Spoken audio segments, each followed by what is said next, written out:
Right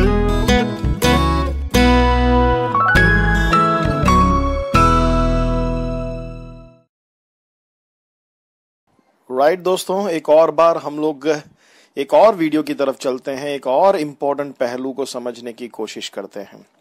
इस video में हम लोग पिवोट पॉइंट, सपोर्ट और रेजिस्टेंसेस को समझेंगे। ठीक है, पिवोट पॉइंट क्या है, सपोर्ट क्या है, रेजिस्टेंस क्या है, उसको पहले हम समझेंगे और उसके बाद में उसको हम चार्ट में देखेंगे।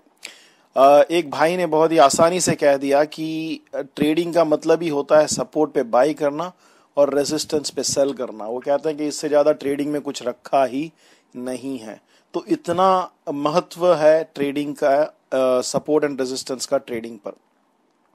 ये सपोर्ट एंड रेजिस्टेंस होते क्या हैं और ये पिवोट पॉइंट क्या है, इस चीज के बारे में अपन भी ध्यान से देखते हैं। तो दोस्तों, पिवोट क्या है उसको हम देखेंगे। अगर आप कोई पूछे कि देशी भाषा में पिवोट क्या है, तो मैं शायद ये कहूंगा कि पिवोट का मतलब ये होता है जैसे एक घड़ी में जहां पर सुई अटकी रहती है, जैसे ये सुई यहाँ पर अटकी हुई है, इस पॉइंट को पिवोट पॉइंट कहते हैं। पूरा इसका जो मशीनरी है, पूरा इसका जो भी तंत्र है, वो पूरा इसी पॉइंट पे अटका हुआ है और यहीं से ये ऊपर की तरफ, दाएं तरफ, बाएं तरफ घूमती है। मतलब ये जो कांटे हैं, इसका पूरा मशीनरी है, इस पॉइंट को छोड़कर कहीं नहीं जा सकता। जैसे वो देशी भाषा में कहते हैं ना, आपकी पिन कहाँ अटकी हुई है, ये जो पिन जहां पर भी अटकती है उसको पिवोट पॉइंट कहते हैं। अब ये वाला शब्द इन्होंने मार्केट में क्यों इस्तेमाल किया है? क्या मार्केट का भी ऐसा पॉइंट हो सकता है जहां पर हम ये कह सकते हैं कि पिवोट पॉइंट पर पूरा मार्केट आज उसका जितना भी उछल पुथल होगा, जितना भी जो हाई या लो बनेंगे, वो सारी इस पर्टिकुलर पॉइंट पे अटकेगी? ऐसा क्या हम एक पॉइंट बता सकते हैं? ऐसा कोई एक रेंज बता सकते हैं? पिवोट वही करने की कोशिश करता है। पिवोट का अटेम्प्ट ये रहता है कि वो आपको बता दे कि मार्केट यहां पर से या तो ऊपर की तरफ है या तो नीचे की तरफ है। ये जो मार्केट का पूरा उस दिन का जो भी डायनामिक्स है, उस दिन का जो भी मार्केट का एक्टिविटी, प्राइस का जितना भी चलन रहेगा, वो इस पॉइंट के ऊपर आधीन रहेगा, इस पॉइंट पर निर्भर रहेगा, इस पर डिपेंडेंट रहेगा। ऐसा कैसा पॉइंट बन सकता है और इसके पीछे की लॉजिक क्या है, हम वो समझने की कोशिश करते हैं। ठीक है, तो पिवोट पॉइंट इतना ही है दोस्तों। पिवोट पॉइंट एक अजम्पशन करता है, कहता है कि मार्केट का आज का पूरा एक्टिविटी, मार्केट का आज का पूरा डायनामिक्स इस पर्टिकुलर प्राइस पॉइंट पर, इस पर्टिकुलर पिवोट पॉइंट पर डिपेंड करेगा। वो पॉइंट क्या है, वो कैसे कैलकुलेट करते हैं और उसका महत्व क्या है, वो हम अभी देखते हैं। ठीक है, इतना आपको समझ में आ गया कि पिवोट पॉइंट देशी भाषा में है क्या। हमने कैंडलस्टिक वाले उस वीडियो में देखा, कैंडलस्टिक्स के बारे में आपको थोड़ा बहुत बताया मैंने कि किस प्रकार से 4 इंपॉर्टेंट पहलू होते हैं कैंडलस्टिक्स के, ओपन, क्लोज, हाई और लो। अभी ये हमारा कैंडलस्टिक है, ठीक है, और हमारे ये 4 इंपॉर्टेंट पहलू हैं। ये जो है ये हमारा हाई पॉइंट है, ये जो है ये हमारा क्लोजिंग पॉइंट है, ये ओपन पॉइंट है और ये लो पॉइंट है। और अगर प्राइस इस दौरान, इस कैंडल के समय काल के दौरान अगर प्राइस गिरा होता तो हमारा ओपन ऊपर होता और क्लोज नीचे होता। ये एक टिपिकल कैंडल स्टिक्स की एक परिभाषा, एक डिजाइन है। ठीक है, अब ये हाई पॉइंट है, ये क्लोज है, ये ओपन है और ये लो है। ये जो ओपन पॉइंट है वो एक्चुअली इसके पहले वाले कैंडल की क्लोजिंग पॉइंट से शुरू होता है, तो इसका उतना इंपॉर्टेंस नहीं रहता। लेकिन ये 3 पॉइंट जो है, क्लोज, हाई और लो, ये जो है ये इस समय के दौरान जितनी भी एक्टिविटी हुई उसके इंपॉर्टेंट लेवल्स हैं। मार्केट इस सपोज कि हम ये एजम्पशन करते हैं कि ये एक दिन का कैंडल है। समझिए कि अगर एक दिन का कैंडल है तो कल के दिन, समझो ये कल का कैंडल है, अगर वो कल का कैंडल है तो मार्केट कल के पूरे समय काल में इससे ऊपर नहीं गया, राइट, और इसके नीचे नहीं गया लो पॉइंट के, और वो यहां पर आके क्लोज हुआ। ठीक है, तो इसके क्या मायने हैं, ये यहां पर राइट। तो कल के दौरान दोस्तों इस पॉइंट के ऊपर मार्केट गया ही नहीं, ठीक है, और इस पॉइंट के नीचे मार्केट कभी गया ही नहीं। अब मैं आपसे एक बात पूछना चाहूंगा, मुझे बताइए आप कि ये जो हाई पॉइंट है, ये जो पर्टिकुलर प्राइस लेवल है, जो भी प्राइस यहां पर रहा होगा, इस प्राइस पर क्या सबसे ज्यादा हुआ? बाइंग सबसे ज्यादा हुआ या सेलिंग सबसे ज्यादा हुआ? बताइए। सोचिए, ये हाई पॉइंट है, तो हाई पॉइंट पर क्या हुआ, इसके ये हाई पॉइंट का मतलब क्या हुआ कि इस पर्टिकुलर प्राइस के ऊपर कोई सौदा गिरा नहीं। ठीक है, लो पॉइंट का मतलब हुआ कि इस पर्टिकुलर प्राइस के नीचे कोई सौदा नहीं गिरा, मतलब लोगों ने इसके नीचे किसी ने भी सौदा गिराया ही नहीं है, किसी ने बेचा ही नहीं है, यहां पर से लोगों ने खरीदारी। अब ये मुझे ये बताइए, ये हाई पॉइंट पर क्या हुआ, यहां से खरीदारी हुई सबसे ज्यादा कि यहां से बेचा गया माल, सोचकर बताइए। और लो पॉइंट पे क्या हुआ, यहां पर सबसे ज्यादा क्या हुआ, खरीदारी हुई कि सबसे ज्यादा लोगों ने बेचा। ध्यान दीजिए और सोच के बताइए, डायनामिक्स को समझिए। एक मिनट के लिए घुस जाइए मार्केट में, ये सोचिए कि आप खुद मार्केट में हैं अभी और आप देखना चाहते हैं, आप एकदम टेक्निकल एनालिस्ट हैं अभी। सोच कर देखिए कि क्या हुआ यहां पर हाई पॉइंट पर, यहां पर सेल हुआ सबसे ज्यादा कि बाई हुआ, और यहां पर बाई हुआ या यहां पर सेल हुआ। राइट, चलो देखते हैं आप में से कितने सही रहे वो देखिए आप। हाई पॉइंट पर सबसे ज्यादा सेलिंग हुआ, जब भी प्राइस इस पर्टिकुलर पॉइंट पर पहुंचा वहां से लोगों ने बेचना शुरू किया। जब भी प्राइस यहां पर पहुंचा लोगों ने बेचना शुरू किया, जब भी यहां पर पहुंचा वापस प्राइस बेचना शुरू किया। इसी की वजह से इसके ऊपर कभी सौदा गिरा ही नहीं। अगर हम सोने की बात करें तो 31,000 के ऊपर हमारा प्राइस नहीं गया, तो 31,000 के ऊपर क्यों नहीं गया, क्योंकि जब भी 31,000 को उसने टच किया तो वहां से मार्केट ने उसको रिजेक्ट किया और वहां से मार्केट बेचना शुरू कर दिया, लोग बेचने में आतुर हो गए।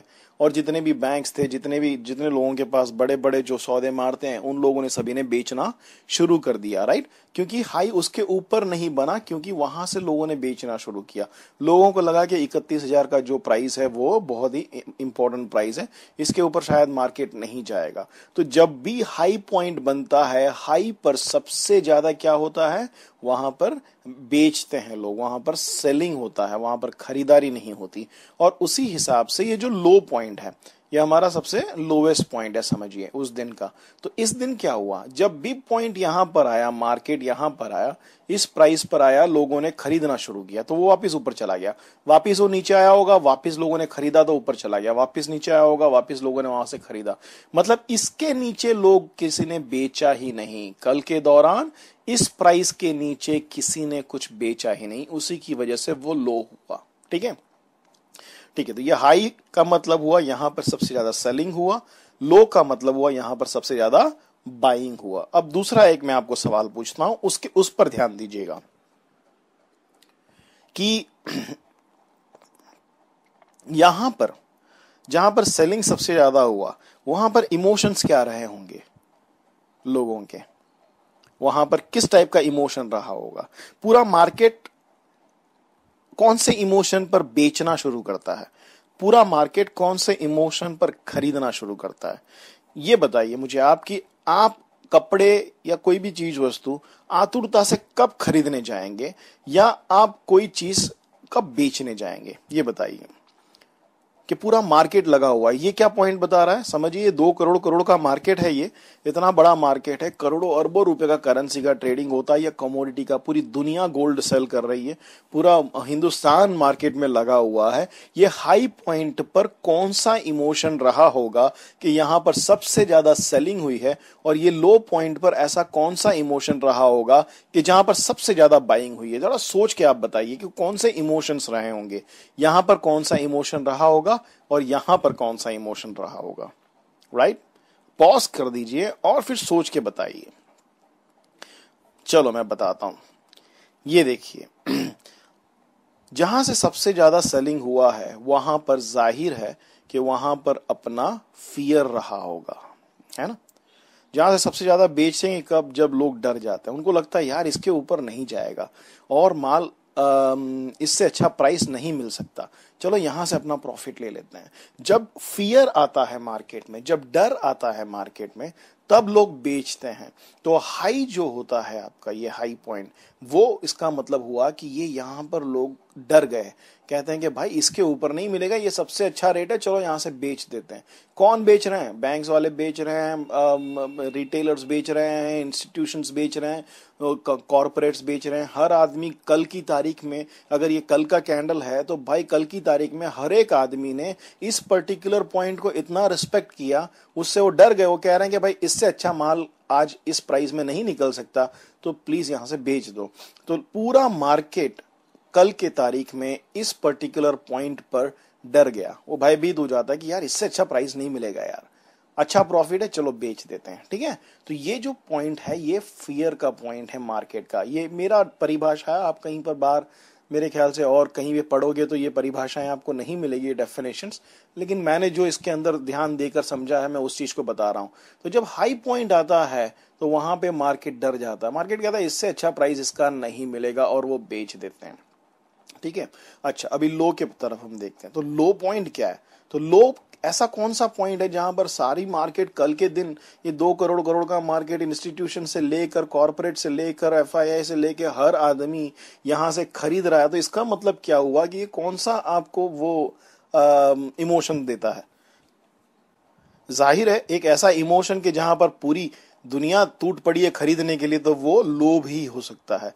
यहां पर ग्रीड आता है मार्केट का, ये पॉइंट जो है वो ग्रीड का पॉइंट है। लोगों को लगता है यार इससे अच्छा प्राइस पर हमें ये माल नहीं मिलेगा, सोना आज की तारीख में इससे अच्छे प्राइस में नहीं मिलेगा, तो जब भी उस प्राइस को टच किया मार्केट ने खरीद लिया, जब भी उस प्राइस को टच किया बायर्स लोग खरीदने आ गए।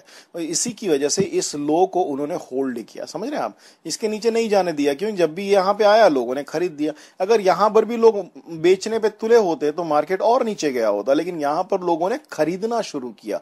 किसने खरीदना शुरू किया? पूरे मार्केट ने खरीदना शुरू किया।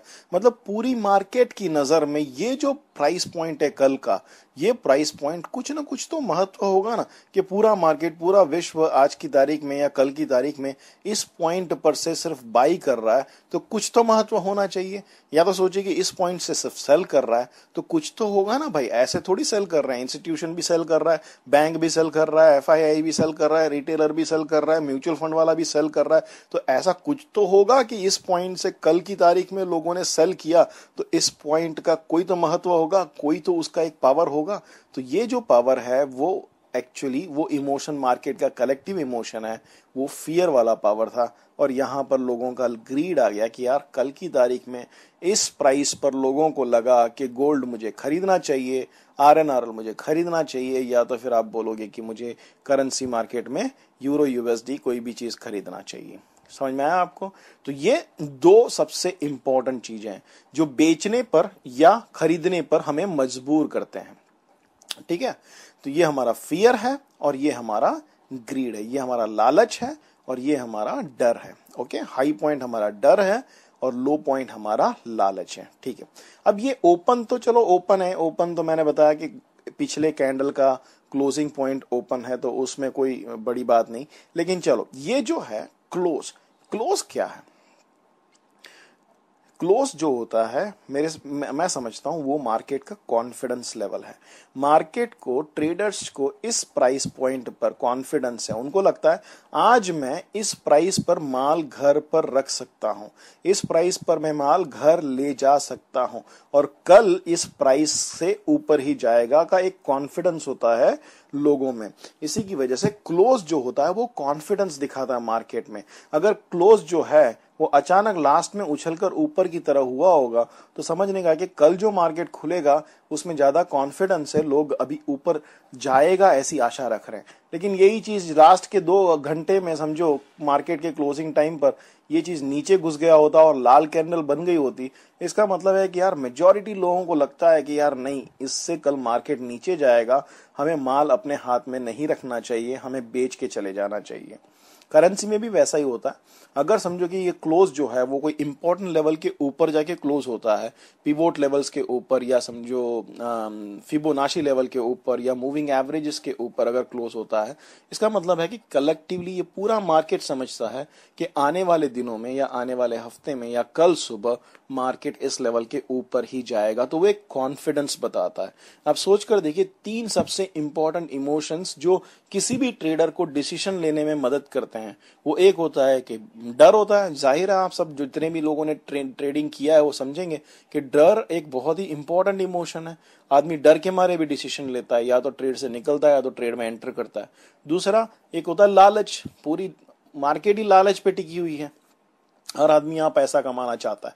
तो ये दूसरा सबसे पावरफुल एक इमोशन है, वो जो हमारे कैंडल से हमको दिख जाता है कि इस लेवल पर मार्केट कल लालची हो गया था। और तीसरा सबसे इंपॉर्टेंट है डिसीजन मेकिंग में, वो है कॉन्फिडेंस, कि मुझे कितना कॉन्फिडेंस है। ये जो क्लोजिंग प्राइस होता है वो मार्केट का कलेक्टिव कॉन्फिडेंस प्राइस है।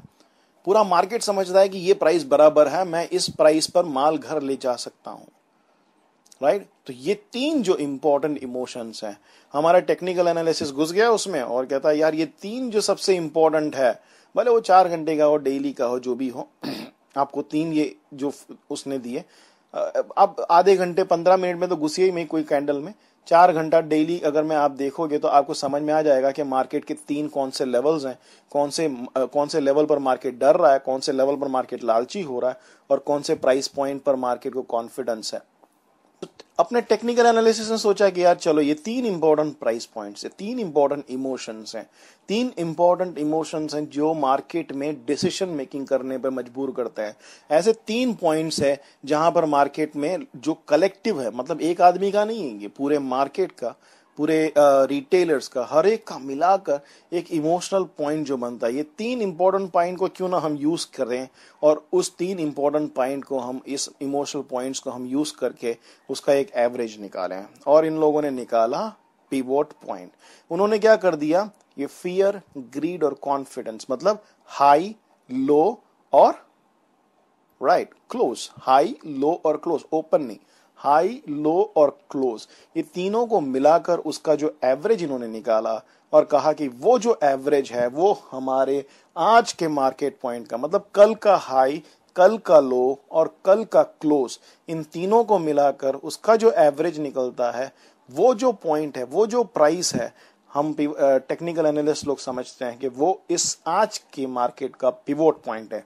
मतलब आज के मार्केट की पिन वहां पर अटकी होगी, मार्केट वहां से मूवमेंट मारेगा। मार्केट के लिए वो बहुत इंपॉर्टेंट लेवल है। अगर वो इंपॉर्टेंट लेवल को मार्केट होल्ड करता है तो मार्केट ऊपर की तरफ जाएगा। अगर उस इंपॉर्टेंट लेवल को मार्केट नहीं होल्ड कर पाता है तो मार्केट नीचे की तरफ जाएगा। ऐसा एक कंक्लूजन जो है वो लोगों ने निकाला, और टेक्निकल एनालिस्ट लोग इस पॉइंट को पिवोट पॉइंट कहते हैं। कौन सा पॉइंट कहते हैं? पिवोट पॉइंट कहते हैं। और पिवोट पॉइंट के ऊपर से ही हम लोग दो और चीजों को कैलकुलेट करते हैं, वो है सपोर्ट और दूसरा एक होता है रेजिस्टेंस। अच्छा, सपोर्ट क्या होता है, रेजिस्टेंस क्या होता है? सपोर्ट सिंपली होता है जो एक ऐसा एक लेवल होता है जो सपोर्ट देता है मार्केट को, जो मार्केट को होल्ड करता है, मतलब थाम लेता है मार्केट को, उसके नीचे नहीं जाने देता है। उस लेवल्स को हम सपोर्ट कहते हैं। और रेजिस्टेंस लेवल किसको कहते हैं? वो मार्केट जो मार्केट को ऊपर नहीं जाने देता है, जो मार्केट को लेवल, वो पर्टिकुलर लेवल जो होता है वो मार्केट को और ऊपर, उसके ऊपर नहीं जाने देता, उसको तोड़ने नहीं देता है। एक रेजिस्टेंस बनाता है, मतलब कि एक अवरोध बनता है, वो एक ऑब्स्टेकल बनता है, एक दीवार बनता है मार्केट को। और मार्केट को परिश्रम करना पड़ता है, हार्डवर्क करना पड़ता है उसको तोड़ने के लिए। मार्केट को वॉल्यूम दिखाना पड़ता है, मार्केट में और बायर्स को घुसना पड़ता है, तब जाके रेजिस्टेंस लेवल्स टूटते हैं। तो सपोर्ट जो होता है वो मार्केट को थाम लेता है, उसको नीचे नहीं घुसने देता है। रेजिस्टेंस लेवल्स जो होते हैं वो मार्केट को अवरोध देते हैं, ऑब्स्टेकल्स देते हैं, दीवार बनाकर रखते हैं, उसके आगे उसको जाने नहीं देते। अब दूसरा पॉइंट ये है कि सपोर्ट और रेजिस्टेंस लेवल्स जो हैं वो जो हैं, और सपोर्ट लेवल्स को देखकर हमारे लोग ग्रीडी हो जाते हैं। लोगों को लगता है कि नहीं यार, यहां से मार्केट ऊपर उछलना चाहिए। अच्छा, तो ये जो सपोर्ट और रेजिस्टेंस लेवल्स जो हमने पिवोट पॉइंट के हिसाब से हमने जो कैलकुलेट किया और दिए हैं, इस लेवल पे क्या होता है कि काफी लोग क्या करते हैं, अपने स्टॉप लॉस और टेक प्रॉफिट भी इसी लेवल पे डालते हैं। मतलब अगर समझो कि पिवोट पॉइंट से, मैं वो दिखाऊंगा आपको, लेकिन याद रखिएगा, लोग क्या करते हैं, रेजिस्टेंस लेवल पर टेक प्रॉफिट ले लेते हैं, सपोर्ट लेवल पर स्टॉप लॉसेस रखते हैं उसके नीचे, या तो सपोर्ट लेवल पर अगर सेल किया है तो टेक प्रॉफिट लेते हैं। तो टेक प्रॉफिट लेने के लिए, स्टॉप लॉस लेने के लिए भी काफी सपोर्ट और रेजिस्टेंस का मदद मिलता है, एक आइडिया मिलता है कि इस रेंज पे हम टेक प्रॉफिट और स्टॉप लॉस रख सकते हैं। अच्छा, दूसरा, क्या ये पत्थर की लकीर है? टेक्निकल एनालिसिस में दोस्तों कोई भी पत्थर की लकीर नहीं है। टेक्निकल एनालिसिस में क्या होता है कि पूरा मार्केट जो है आज फिबोनाची जो है इवन बैंक्स यूज करती हैं। बड़े जो कॉर्पोरेट बैंक्स हैं, जो इंटर बैंक्स हैं, वो लोग आज फिबोनाची लेवल को यूज करते हैं। गोल्ड सिल्वर में बड़े बड़े ट्रेडर जो होते हैं वो लोग फिबोनाची लेवल को यूज करते हैं। मूविंग एवरेजेस को वो लोग यूज करते हैं, और वही लोग सपोर्ट और रेजिस्टेंस को भी यूज करते हैं हम अपने टेक प्रॉफिट और स्टॉप लॉसेस के लिए। अब क्या होता है कि पूरा मार्केट मिलकर एक पर्टिकुलर लेवल को इंपॉर्टेंट समझता है, और उस पर्टिकुलर लेवल को अपने मद्देनजर रखकर ही वो ट्रेडिंग डिसीजंस लेते हैं। उसकी वजह से ये इंपॉर्टेंट हो जाता है। ऐसा कोई नहीं कि इस सपोर्ट लेवल पर पता नहीं अचानक कोई मायावी जादू नहीं चल जाता वहां पर। बात यह है कि ये जो सपोर्ट लेवल्स आप देख रहे हैं, वही सपोर्ट लेवल्स को वहां पर बैंक वाला देख रहा है, उसी सपोर्ट लेवल को एफआईआई भी देख रहा है। तो जब वो डिसीजन लेता है और आप उनके साथ ट्रेड करते हैं, तब आपके संभावना प्रॉफिट करने की ज्यादा हो जाती है। ख्याल है आपको? ये कोई पत्थर की लकीर नहीं है, लेकिन ये एक आपको आइडिया जरूर देती है। मैं हमेशा एक एग्जांपल देता हूं, मैं कहता हूं कि ये जो पता है कि रोड पर वार्निंग साइंस आते हैं, बम्प अहेड, गो स्लो, उस पर्टिकुलर साइन बोर्ड में ताकत नहीं है कि वो 10 टन की गाड़ी जो आती है ट्रक को उसको रोक लेता है। लेकिन क्या है कि पूरा मार्केट यानी पूरा जो गाड़ी चलने वाले होते हैं, पूरा कारवां जो है वो वहां पर आके रुकता है। इसकी वजह से सबको रुकना पड़ता है। एक बस ये एक कलेक्टिव डिसीजन है, या एक कलेक्टिव हैबिट मैं कहूंगा पूरे मार्केट का, कि जो फिबोनाची लेवल को, पिवोट पॉइंट लेवल को और मूविंग एवरेजेस को देखता है, उसकी वजह से ये होता है। राइट? तो सपोर्ट और रेजिस्टेंस को हम लोग देखेंगे, और सपोर्ट लेवल्स और रेजिस्टेंस लेवल्स पे क्या होता है मैं वो भी दिखाऊंगा। पूरा 1 महीने का हम लोग चार्ट स्टडी करेंगे, और आप देखिए, ध्यान से देखिए। और 1 महीने का ये देखने के बाद आपको क्या करना है, जाना है उस अपने साइट पर जाकर, आप फ्री टूल्स में जाकर आप डाउनलोड कर सकते हैं, या अपने सीडीज में भी होगा। आप सीडीज में उसको डाउनलोड कीजिए, जहां पर टूल्स होंगे उनको पूरा इंस्टॉल कीजिए। उसका भी मैं वीडियो बनाया हुआ है, उसको देखिए। और उसके बाद में कम से कम आप इसको 10 पैर में डालिए। मैं कह रहा हूं 1 साल 2 साल स्टडी कीजिए इसको। आप एक टेक्निकल एनालिस्ट बनिए, उसको अच्छे से समझिए कि मार्केट कैसे चलता है, कैसे नहीं चलता है। आप अगर स्टडी को ठीक से करोगे तो ऑटोमेटिकली आपको एक कंट्रोल आएगा ट्रेडिंग में। अगर आप स्टडी में ही उतावल करोगे तो कोई मतलब नहीं है। तो सपोर्ट और रेजिस्टेंस लेवल को अच्छे से समझिए। ये जो टूल दिया है वो आपको सालों साल तक का आपको डेली का सपोर्ट और रेजिस्टेंस लेवल दे देगा।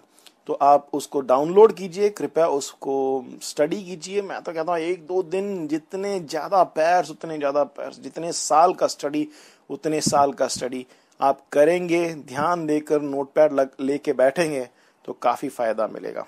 ठीक है, अभी चार्ट में चलते हैं, एक और बार इसको सुनिएगा और उसके बाद में चार्ट पर जाइएगा।